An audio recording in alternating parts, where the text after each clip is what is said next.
দেখুন, বিষয়টা হচ্ছে যে রাম ভারতবর্ষের সর্বস্তরের মানুষের কাছে দেবতা সমান।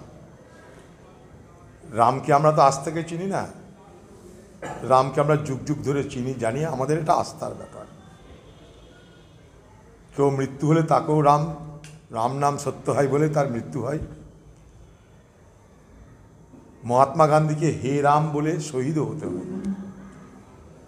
এখন ব্যাপার হচ্ছে যে রাম মন্দির নির্মাণ হচ্ছে সুপ্রিম কোর্টের ফয়সলা বা সিদ্ধান্ত নেওয়ার পর, তাতে কারও কোনো আপত্তি নেই। কিন্তু সবাই আমরা এটা বুঝতে পারছি যে রামের নামে শুধু রাম মন্দির নয়, রাম মন্দিরকে সামনে রেখে কিন্তু একটা রাজনৈতিক দল তার মতন করে প্রচার করতে নেমে গেছে ময়দানে।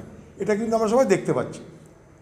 রাম মন্দির এক জিনিস, আর রাম মন্দিরের নামে রাজনৈতিক প্রচার আরেক জিনিস। দুটোর মধ্যে মিশ্রণ হলে রাম মন্দির তার যে মাহাত্ম্য সেটা কিছুটা খাটো হয় বলে আমার একটা ব্যক্তিগত অনুভূতি, এটা ব্যক্তিগত মতামত।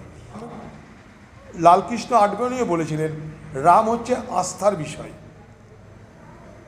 আজ থেকে নয় রাম মন্দিরের ঘটনা, আস্থার বিষয় এটা। তো সেই আস্থা নিয়ে